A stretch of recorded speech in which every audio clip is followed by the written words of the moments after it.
कैसे हैं आप लोग। आज हम लोग इस वीडियो में कूलम्ब के नियम के बारे में बात करेंगे। कूलम्ब का नियम, ठीक है, एनसीईआरटी में चैप्टर 1 का बहुत महत्वपूर्ण ये टॉपिक है और ख़ास करके ये वीडियो मैं उन लोगों के लिए बना रहा हूँ जो क्लास में नए बच्चे आ रहे हैं और उनका छूट गया है, या फिर जो अभी भी बच्चे घर पे बैठ रहे हैं, या उन बच्चों के लिए खास तौर पे जो कहीं पढ़ रहे हैं और समझ में नहीं आया, तो उनके लिए ये खास करके वीडियो मज़ा आएगा, पक्का पूरा देखना है। और खास करके एक बात और, जो भी आप इस चैनल पर नए हैं आप इस चैनल को सब्सक्राइब कर दीजिए, लाइक कर दीजिए और कोई दिक्कत होने पर नीचे कमेंट भी कर दो, ठीक है। कमेंट उल्टा पुल्टा मत कर दो। अब कूलम्ब का नियम, तो ठीक है, मैं कूलम्ब सर, प्रिंस सर का नियम, ये क्या बता रहे भाई सर, कुछ भी वीडियो में कुछ बोल दीजिएगा, नहीं, मैं प्रिंस सर और कूलम्ब का नियम पढ़ाने वाले हैं आपको, ठीक है। तो भाई कूलम्ब का नियम जानने से पहले सबसे पहले आप ये बताइए सर कि कूलम्ब ने बोला क्या था, किस चीज के बारे में बोला था, ये कूलम्ब है क्या, कूलम्ब का नियम है क्या। चलो आ जाओ, कभी पढ़ाए थे इलेक्ट्रिक चार्ज, याद है पिछले सेशन में। अगर आपको नहीं आ रहा कि कूलम्ब का नियम के बारे में चार्ज क्या है तो आप पिछले वीडियो में जाइए और देखिए चार्ज क्या है। मैंने पढ़ाया है पिछले वीडियो में कि जब भी एक प्लस चार्ज और एक प्लस चार्ज एक दूसरे के नज़दीक लेके आओगे तो वे दोनों एक दूसरे को रिपेल करेंगे, ठीक है ना भाई, ओके, ठीक है सर। जब माइनस माइनस लेके आओगे रिपेल करेगा, सेम सर, एक प्लस एक माइनस सर ये अट्रैक्ट करेगा, ओके, ठीक है। तो कहने का मतलब साफ है कि जब दो चार्ज एक दूसरे के आसपास आते हैं उनके बीच में एक बल लगता है, वो बल डिपेंड करता है चार्ज के नेचर पर कि अट्रैक्टिव होगा कि रिपल्सिव होगा। अब सुनो, ये चार्ज जैसे मैंने बोला कि एक प्लस और एक प्लस अगल बगल आएंगे तो इनका रिपल्सन है, एक माइनस और एक माइनस अगल बगल आएगा इनमें रिपल्सन है, एक प्लस और एक माइनस आएगा अट्रैक्शन है। मतलब कि जब एक ही टाइप के आवेश अगल बगल होंगे तो हमेशा प्रतिकर्षण होगा, माइनस माइनस प्लस प्लस एक ही तरह के। अलग अलग जैसे ही आ जाएंगे ना भाई मेरे, इनमें आकर्षण होने लगेगा, समझ रहे बात को।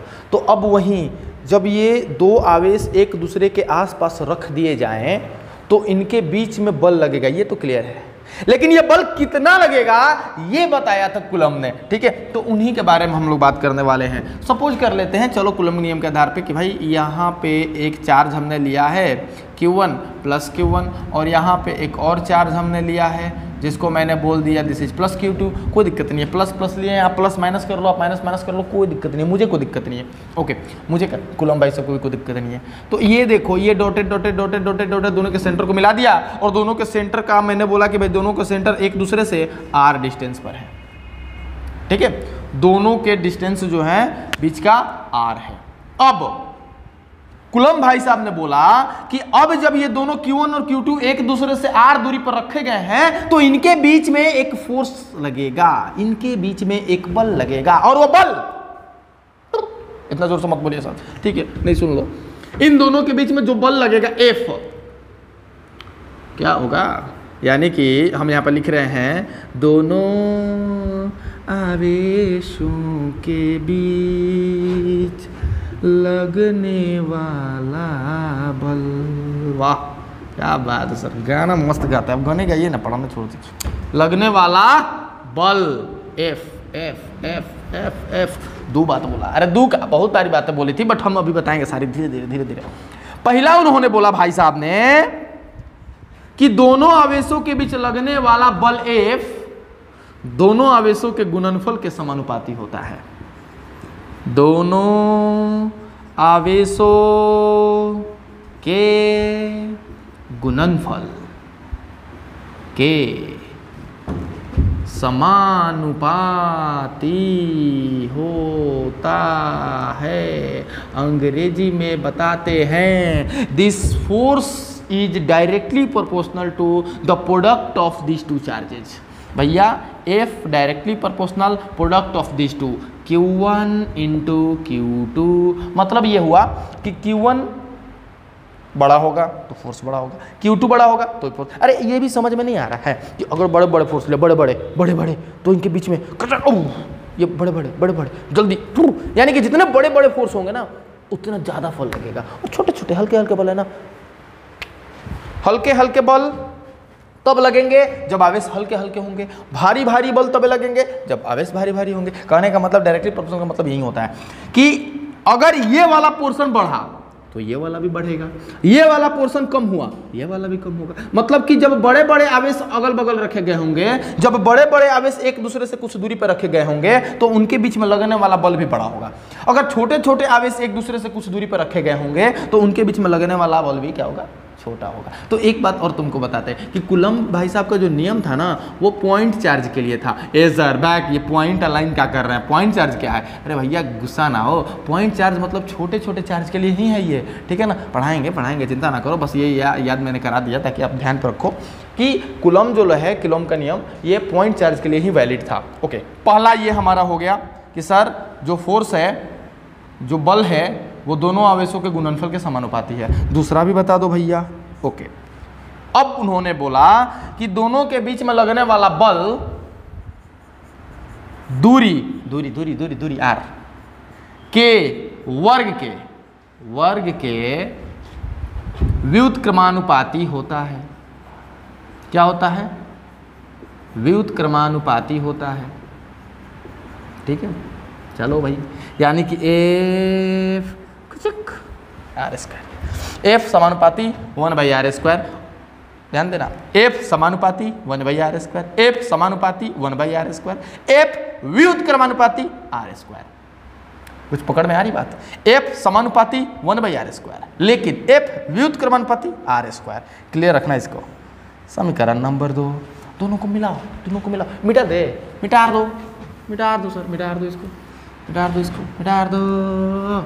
ओके, दोनों को क्या करते हैं ना, एक और बात कही थी उन्होंने, सारी बातें बता देते हैं कि जो दो आवेश यहाँ पे रखे हुए ना, ये Q1 और ये Q2, ये Q1 और ये Q2, इनके बीच में लगने वाला बल ना, इनके बीच में ये जो माध्यम है, ये जो मीडियम है, ये मीडियम इस पर भी निर्भर करता है। तो तीसरा नंबर वो देख ही लो। कूलम्ब भाई साहब नहीं बोला था, ये कोई एक्स्ट्रा नहीं आया, कूलम्ब भाई साहब ने बोला कि दोनों के बीच लगने वाला बल माध्यम पर भी निर्भर करता है, माध्यम पर निर्भर करता है, ठीक है, माध्यम पर निर्भर करता है। अभी फिलहाल हमको करना क्या है ना, हम लोग समझ लेंगे कि सारी चीज़ें हवा में हो रही हैं। कहाँ हो रही है? हवा में हो रही हैं। तो माध्यम वाली चीज़ हम थोड़ा सा अभी मिस कर जाएंगे, क्योंकि माध्यम वाली बात हम अगले लेक्चर में करेंगे, लेकिन माध्यम वाली बात इस लेक्चर में नहीं। अभी बस तीसरा बात उन्होंने बोला था कि माध्यम पर निर्भर करता है, घटता है कि बढ़ता है, वो सारी चीज़ें हम आपको दिखाने वाले हैं, ठीक है ना। ओके, ये दोनों को जरा कंबाइन करो तो एफ समीकरण 1 तथा 2 से, 1 तथा 2 से एफ जो हो गया समानुपाती Q1 Q2 बटा में r²। दोनों को, इसको और इसको मिला दिया। एक समानुपाती है और एक व्युत्क्रमानुपाती है। व्युत्क्रमानुपाती का मतलब समझ रहे हो ना, दूरी बढ़ाओगे फोर्स घटेगा, दूरी घटाओगे फोर्स बढ़ेगा। एक के घटाने से दूसरा जब बढ़ने लगे तो समझो कि वो व्युत्क्रमानुपाती है। ये दोनों भाई साहब देखो, दोनों को मिलाने से एक ऐसा कुछ आया, ठीक है। अब देखो, ये समानुपाती का साइन हटाएंगे तो एक कांस्टेंट आएगा, वो तो आप जानते ही हैं कि एफ बराबर आएगा, और इस समानुपाती हटने के बाद एक कांस्टेंट, और कांस्टेंट को कहेंगे के। क्या कहेंगे? के। और के Q1 Q2 बटा में r²। F बराबर K Q1 Q2 by r², ठीक है। सर ये K क्या है? इस K को हम कहते हैं इलेक्ट्रोस्टैटिक कांस्टेंट, इलेक्ट्रोस्टैटिक कांस्टेंट। देखो ये K जो है ना, जैसे ग्रेविटेशनल फोर्स में कैपिटल G आता था, और इसको मैंने बोला था उस समय कि ये यूनिवर्सल ग्रेविटेशनल कांस्टेंट है, हर जगह एक ही होगा। लेकिन यहाँ पर K जो है ना यूनिवर्सल ग्रेविटेशनल कांस्टेंट नहीं है मेरे भाई। इसका मान जो है ना माध्यम पर निर्भर करता है। किस पर निर्भर करता है? माध्यम पर निर्भर करता है। K का मान माध्यम पर निर्भर करता है। बट सर अभी तो आपने बोला कि सर हम लोग केवल हवा में बात करेंगे, एकदम हवा में ही बात करेंगे। हवा के लिए इसको रट्टा मार लो, हवा के लिए रट्टा मार लो, K बराबर 9 गुना 10 के पावर 9 होता है। इसका सर यूनिट निकाल दो, K का है तो अगर यहाँ से यूनिट निकालोगे K का तो देखो तो यहाँ पे दिख रहा है, चमक नहीं रहा है? नहीं चमक रहा है, नहीं। ओके, यहाँ पे नहीं चमक रहा है ना, ठीक है। ओके, तो यहाँ पे K निकालना है, तो K बराबर देखो तो भाई, K यहाँ पे F और r² दोनों को गुणा कर दो, F r²। अब बटा में Q1 Q2 नीचे आ जाएगा, देख लो, मैथमेटिक्स में तो तुम तेज हो, ठीक है। अब अगर इसका मात्रक हम लोग देखेंगे तो फोर्स का हो जाएगा न्यूटन, इसका मीटर का स्क्वायर, मीटर स्क्वायर, बटा में कूलम इंटू कूलम, कूलम का स्क्वायर, ठीक है। कल का जो एक वीडियो डाले हैं जिसमें यूनिट डायमेंशन 25 को क्या बोलते हैं उसको रे, ऑब्जेक्टिव, उसमें ये सवाल था, ठीक है ना। तो के का मात्रक आपका हो गया न्यूटन मीटर स्क्वायर प्रति कूलम स्क्वायर, तो के का वैल्यू हो गया ये, ठीक है। तो अब जब भी सवाल तुमको बनाने के लिए बोला जाए तो फॉर्मूला ये लगेगा, दो चार्जेस के बीच में लगने वाला फोर्स ये है, और हवा में अगर दोनों आवेश होंगे तो के जगह पे तुम 9 गुना 10 के पावर 9 रख लेना, ठीक है। अभी तो इतना आपने कूलम का नियम देखा, कूलम का नियम यही था, हम सवाल कराते हैं ना तो और ज़्यादा क्लियर होगा। चलो नोट कर लो तो इसको। अभी तो तुमने देख लिया कि कूलम भाई साहब ने क्या बोला था। अभी देखो सिंपल से बात हम बताते हैं तुमको। एनसीईआरटी क्वेश्चन नंबर 1 कराएंगे, ठीक है ना। अभी बोला सर ने हवा में मैंने पढ़ाया, और अभी तुम दिमाग में बिठा लेना कि अभी जो भी बातें मैंने बोली हैं सारी चीज़ें हवा में हो रही हैं, ठीक है। माध्यम अभी हम नहीं बदल रहे हैं, माध्यम बदलने के पहले माध्यम वाली सारी चीज़ें हम आपको बता देंगे, तभी माध्यम में आवेश को रख के निकालने के लिए कहेंगे, ठीक है ना। अभी समझ लो, एनसीईआरटी का क्वेश्चन नंबर पहला है, ठीक है। कहता है कि यहाँ पर एगो चार्ज है जिसका नाम ए है, ठीक है, और इससे 30 सेंटीमीटर के डिस्टेंस पर एक और चार्ज है और इसका नाम बी है, ठीक है भाई। अब देखो उसने कहा कि ए का चार्ज जो है 2 गुना 10 के पावर -7 कूलम्ब है, और इसमें बी पर जो चार्ज है वो 3 गुना 10 के पावर -7 कूलम्ब है, ठीक है। फिर कहा कि अब जब ये दोनों चार्ज एक दूसरे के अगल बगल रखी गई हैं तो बता दो कि इस पर कितना फोर्स लगेगा। सबसे पहले तो तुम भाई देख लो, ये भी चार्ज प्लस में है, 2 के पहले प्लस है, यहाँ भी 3 के पहले प्लस है, तो ये भी प्लस ये भी प्लस, तो ये तो निश्चित है कि सर समान टाइप के जब ये आवेश हैं तो इनके बीच में फोर्स जो है ऐसे उल्टा इसे इस तरह से रिपल्सन लगेगा, तो भैया इनका जो फोर्स एफ होगा वो प्रतिकर्षण बल होगा। ओके सर, ठीक है। ये तो सर हम इसको Q1 कह दें, हम कहेंगे कह दो, हमको कोई दिक्कत नहीं है। यहाँ सर Q2 इसको कह दें, एकदम कह दो, हमको कोई दिक्कत नहीं है। यहाँ सर इसको R कह दें, एकदम कह दो, हमको कोई दिक्कत नहीं है। ओके, लेकिन सर थोड़ा सा दिक्कत है, वो ये है कि सर कूलम में है, कूलम ऐसा ही मात्रक, कूलम में है सर, कूलम ऐसा ही मात्रक है, ये सेंटीमीटर में है और सेंटीमीटर ऐसा ही मात्रक नहीं है, तो मीटर में कन्वर्ट कर लो ना भाई। तो R बराबर जब 30 सेंटीमीटर है तो मीटर में बदलने के लिए 30/100 कर लो, खुचुक खुचुक। ओके, 3/10 मीटर हो गया। अब क्या है ना ये कि 3 में जब 10 मीटर आ गया तो हमारे पास आ गया दूरी। F बराबर आपने पढ़ा है के Q1 Q2 बटा में R का स्क्वायर पढ़ा। F बराबर के Q1 Q2 by R square. ये बातें हवा में हो रही हैं, कहाँ हो रही हैं? हवा में। तो हवा के लिए के का वैल्यू कितना होता है? हवा के लिए के का वैल्यू कितना होता है? 9 गुना 10 के पावर 9 इंटू Q1 के जगह पे बोलो चिपुक। ओके, 2 गुना 10 के पावर -7। Q2 का वैल्यू Q2 कहाँ बड़ा हो? Q2 ही जाए 3 गुना 10 के पावर -7। अब बटा में R स्क्वायर, R 3/10। अच्छा, हम क्या कहते हैं ना, 3/10 का स्क्वायर कर देते हैं। आ जाओ, खूब बढ़िया सर, खूब बढ़िया सर, कोई दिक्कत ना है। F बराबर 9 गुना 10 के पावर 9 गुना 2 तिहाई 6 गुना 10 के पावर -7 और -7 हो गया -14। अब बट्टा में 3 का स्क्वायर 9 और 10 का स्क्वायर 10 का पावर 2 ये रहने दो, 9 से 9 खत्म करो, ये 10 के पावर 2 आ जाएगा यहाँ पे। तो देखो अब कितना हो जाएगा, 6 गुना 10 के पावर 9 है 2 11 गुना 10 के पावर -14, तो हो गया 6 गुना 10 के पावर -3 न्यूटन। ये हो गया तुम्हारा इन दोनों के बीच में लगने वाला प्रतिकर्षण बल का मान। कहीं दिक्कत है दोबारा देख लेना तुम, पॉज पीछे करके बैक करके, ठीक है, इसको नोट करो। अब हम बात करते हैं क्वेश्चन नंबर 2 की। किसकी? क्वेश्चन नंबर 2 की। एनसीईआरटी का ही क्वेश्चन है भाई। देखो यहाँ पे कह रहा है कि एक गोला है और उस गोला पर चार्ज 0.4 माइक्रो कूलम्ब है। दिख रहा है ना, माइक्रो नहीं, हम इसको बाहर लिख देते हैं शॉर्ट, क्योंकि हमको दिखाई नहीं देगा। 0.4 माइक्रो कूलम्ब। यहाँ पे एक और चार्ज है जिसका नाम दिया है B, और इस पर बोला है कि चार्ज है 0.8 माइक्रो कूलम। ओए होए ओए होए, ना ना ना, छी। ये देखो, ये ए और ये बी, और यहाँ पे एक चार्ज प्लस में, यहाँ पर एक चार्ज माइनस में, और ये प्लस और माइनस जब होंगे तो इनके बीच में आकर्षण बल लगेगा। और वो बोला ये सवाल नहीं है सर। सवाल क्या सर? सुनो, बोल रहा है कि जो ए है वो बी पर 0.2 न्यूटन का फोर्स लगा रहा है। इसका चार्ज दे दिया, इसका चार्ज दे दिया। बोल रहा है कि ए जो है बी पर 0.2 न्यूटन का फोर्स लगा रहा है। तो दो सवाल हमसे पूछा है। पहला पूछा कि दोनों आवेशों के बीच का दूरी r कितना होगा, और दूसरा हमसे पूछा कि जब ए बी पर 0.2 का लगा रहा है तो बी जो है ए पर कितना बल लगाएगा, कितना बल लगाएगा, तुम ही बता दो।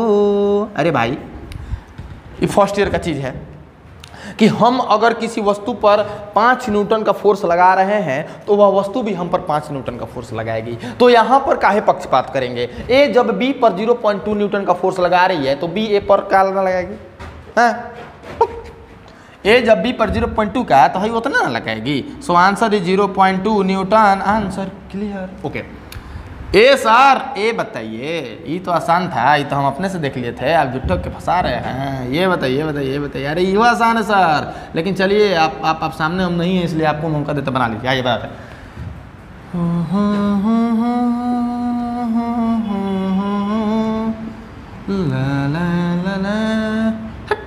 एक बोलो, एक बोलो 0.2 के बोलो सर हवा में है। हम बोले हाँ, रख दीजिए 9 दूना 10 के पावर 9, 9 गुना 10 के पावर 9। क्यों बोलो सर, क्यों 0.4? 0.4 माइक्रो कूलम में है लल्ला, तो 0.4 गुना माइक्रो में बदलोगे ना तो 10 के पावर -6, जहाँ जहाँ माइक्रो होगा वहाँ 10 के पावर -6 कूलम। तो देखो ना, Q1 के जगह पर 0.4 गुना 10 के पावर -6 कूलम। तो सर इसके पास भी वही होगा। हम बोलेंगे यस बेटे, 0.8 गुना 10 के पावर -6 कूलम होगा। तो रखिए ना, फिर रखते हैं 0.4 गुना 10 के पावर -6, 0.8 गुना 0.8 गुना 10 के पावर -6 बटा में r²। सर एगो डाउट है कि 0.8 के पहले माइनस से आप माइनस कहे नहीं लिए? बहुत लोगों के दिल में दिमाग में बात होगा। हम आपके दिल और दिमाग दोनों में से कचरा बाहर निकालना चाहते हैं कि हम बल का परिमाण निकाल रहे हैं तो परिमाण लेंगे। अरे माइनस क्या बताता है? माइनस तो सिर्फ ही बताता है कि बल आकर्षण होगा या प्रतिकर्षित वाला होगा। तो हम तो यहाँ पर पता चल गया ना कि ये प्लस ये माइनस है तो आकर्षण होगा, तो माइनस को भाड़ में जाने दो, प्लस ले लो, ठीक है ना? हाँ सर, 0.2 से 0.4 2 मर्त में खत्म। एक बात तो r² × 1 r² बराबर ए 9 दूनी का 18, 18 8 44 से। सर ये क्या हो 44 से? अरे हमने भेजी पहाड़ा ये होता, हम का बुढ़ारी में पड़ल बनी तुरंत।